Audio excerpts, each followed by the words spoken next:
questions, medical questions, and we had lists of all the doctors and things out of the newspaper to show new telephone numbers. That was one of the problems, even in cases where doctors were back working, the telephones weren't always working, or they had to get a new number. So we were able to provide a lot of information that way. I think it was a good service that was provided. Those phones were very busy, particularly the first few weeks after the storm. We had never been through that before. How do you set up a laundromat and a gas station and a shelter and a distribution center? I mean, this hospital turned into the community, and it was just overwhelming how the community came to us for help, you know. And, you know, I was out of touch as far as downtown and what the leaders did, but I could only see what this hospital did. And we could be so very proud that we took care of our community in such a time like this. You know, we were a little city. We turned into the city of Gulfport for a short while. A few days after the storm, a disaster military assistance team, what most folks call a DMAT team, showed up at the hospital. They came from North Carolina, and they set up shop outside our emergency room to help us with all the patients that were coming there. One of the physicians on that team was a fellow named Dr. Roy Olson. Roy, in his normal life, is at Wake Forest University and spends a lot of time going all over the United States helping in disasters. And I'd see Roy several times a day. And it seemed like every time that I'd see Roy, he in his usual energetic way would say, "What a great plan you guys have. Boy, you guys have a great plan." In fact, he told me, and I assume other people, that of all the hospitals that he had been to after hurricanes, Memorial Hospital had the best plan he'd ever seen. Well, on the day that they were getting ready to pack up and go to some other location, I was talking to Roy, and he once again was telling me what a great plan we had and how well we had done. And I just repeated back what he had always said to me. And that was, "Well, Roy, you know, we had a great plan, and we put the plan in action, and we did what we needed to do." And Roy stopped and looked me right square in the eye and said, "It's not the plan, it's the people." And people, this is a life-changing event for these folks, and they've gone through a lot, and they're still working hard, and I'm really impressed with the spirit and that work ethic. And despite not knowing what their current position was with their own property, despite not being able to communicate with their family and their loved ones, they persevered in doing what they needed to do to deliver care to our patient group.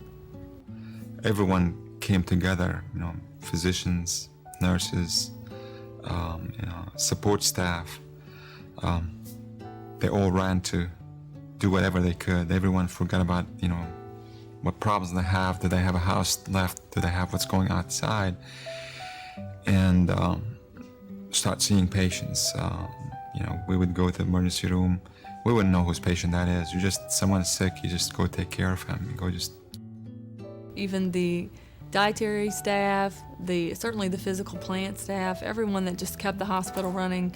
It was a well-oiled machine in light of the pretty grave circumstances that we were going through, and we would have certainly thought it would not have been such an upbeat, positive atmosphere, and it was the whole entire time. And I'm so proud of this hospital. They stayed, they worked, they were here. Everybody from every part of the hospital just joining together as a team. During the storm, we all banded together. We worked side by side. We worked hard together. The kitchen staff was wonderful. The nursing staff was wonderful. Social services. It didn't matter what your branch was or what your discipline was. Everybody worked together as though we were one team.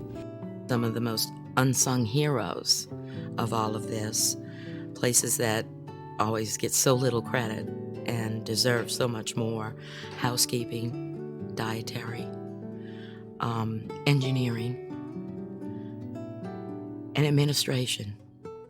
Our dietary staff was absolutely wonderful. They came up to the units with their carts and they made the trays for the patients. I never seen anything like it. Like I said, I've been here 24 years and it was, I mean, as far as feeding everybody, it was like it was nonstop. But we kept up with it and just went with the flow. The kitchen staff, they were just wonderful.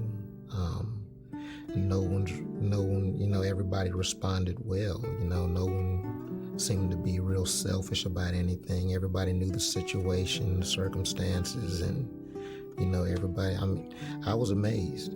Hats off to security. I mean, they were just outstanding. They made sure, everything was in order.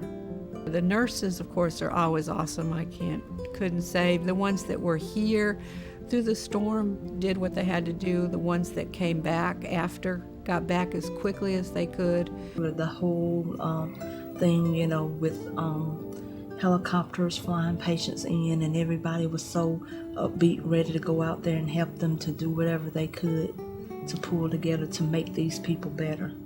Not for fame, not for fortune, but because we do what we do. That teamwork and total commitment is what our employees were able to give back.